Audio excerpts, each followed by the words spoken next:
कांग्रेस प्रत्याशी रहे राजकुमार पटेल पहुंचे लाड़कुई, नुक्कड़ सभा को किया संबोधित।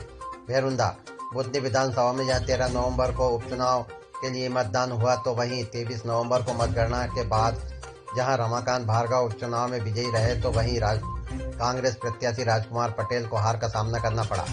वहीं बुधनी विधानसभा में आभार का दौर भी जारी है। इसी कड़ी में आज कांग्रेस उम्मीदवार रहे राजकुमार पटेल करीब 1 बजे भेरुंदा तहसील के ग्राम लाड़कुई पहुंचे और एक नुक्कड़ सभा को संबोधित किया।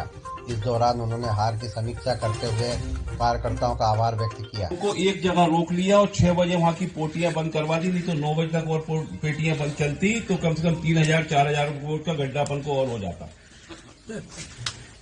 सबको पिंजरे से बाहर नहीं निकलने दिया। मैंने कहा तुम यही मटकते रहो बस, और आप पूरा रिजल्ट उठा के देखिए।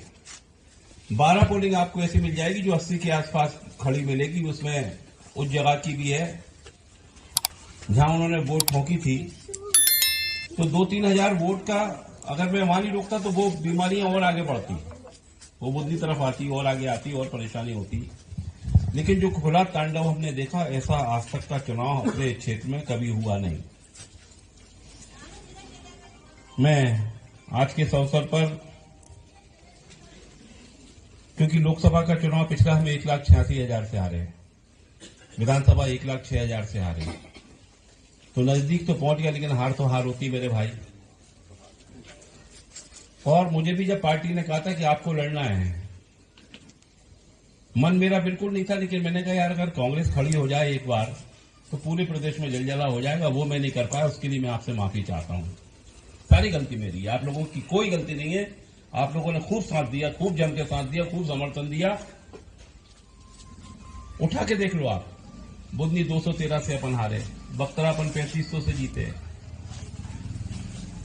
पूरी रेहटी हम 400 वोट से पीछे रह गए, सिर्फ नसरुल्लागंज हम 1000 वोट से जीत गए, शायगंज जैसी जगह हम लगभग 1150 से ज्यादा वोट ले आए, जबकि वहां पूरी फर्जी हो रही थी 2 बजे के बाद से। जैसे ही यहाँ के नेताजी वहां से रवाना हुए 2 बजे, तो 2 बजे के बाद जो लूट वहां मच रही थी, तलवारें, लठ, छुरे, रिवाल्वर, गाड़ियों में बैठे गुंडे जिस बूथ में घुसते थे वहां तेल का मच जाता था। ऐसा लगता था जैसे किसी खेत में पूरी गैया छूट गई हो और वो चौपट करके निकलेगी।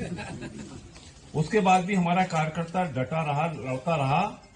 उनकी सोचो आप कि जो लठ, तलवार, छुरे, रिवाल्वर देख रहे थे, उसके बाद भी डरे नहीं। मैंने कल बख्तरा की सभा हुई थी, बहुत बड़ी कल आभार सभा थी बख्तरा में। कुछ घाव दिए हैं इस चुनाव ने, और मैंने भी कहा उन घाव को मैं सूखने नहीं दूंगा, चिंता मत करो। लोग कहते हैं ना सूखने, मैंने कहा इसको जिंदा रखेंगे इन घाव को, उनको भी अपन जिंदा रखेंगे घाव को, घाव सूखेंगे नहीं। क्योंकि अगर सब कुछ भूल जाए तो फिर अगले चुनाव की तैयारी कैसे करेंगे। मुझसे लोगों ने कहा ये होना चाहिए, वो होना चाहिए, लठ लड़ाई होना चाहिए। मैंने कहा लठ लड़ाई में हमारा सुहागपुर में पुष्पराज पटेल बेचारे 600 वोट से हार गए थे। हमने कहा बिल्कुल जरूरत नहीं लठ लड़ाई, चुनाव में तो अपन वोटिंग की लड़ाई लड़े, बहुत ज्यादा मजेदार काम है। और ना लोगों को अपन की कहावत है ना कि दुश्मन को भी अदालत और अस्पताल का रास्ता मत बताओ। तो हमने भी कहा 40-50 बच्चे बेचारे जिंदगी भर अस्पताल में, अदालत में खड़े रहे, कि कोई नौकरी में जाना चाहेगा, कुछ जाना। मैंने कहा सब कुछ छोड़ो, सबको माफ करो। तो भैया मैंने तो सबको माफ कर दिया, लेकिन जख्म नहीं सूखने दूंगा। मैं आज के अवसर पर यह जरूर कह सकता कि हमने सेंधमारी तो कर दी जनता पार्टी की इस पूरी बड़ी जीत में, लेकिन वो सेंधमारी पूरी करके आप लोग मानिएगा, तब अपना काम मध्य प्रदेश में सफल होगा। हम लोग अपने अपने, मैंने पहले निवेदन किया था कि हम अपने अपनी पोलिंग की समीक्षा जरूर करें, क्योंकि अगर पोलिंग की समीक्षा हम नहीं करेंगे तो फिर हम अपनी बात से दूर हो जाएंगे। हम कहां सफल नहीं हो पाए, कहां हमसे चूक हो गई, कहां हम सुधार कर सकते थे, कहां हमने, क्योंकि नेताजी ने बिल्कुल सही बात कहा। मेरी हिम्मत नहीं थी चुनाव लड़ने की, कितने चुनाव लड़े हैं भाई अकेले।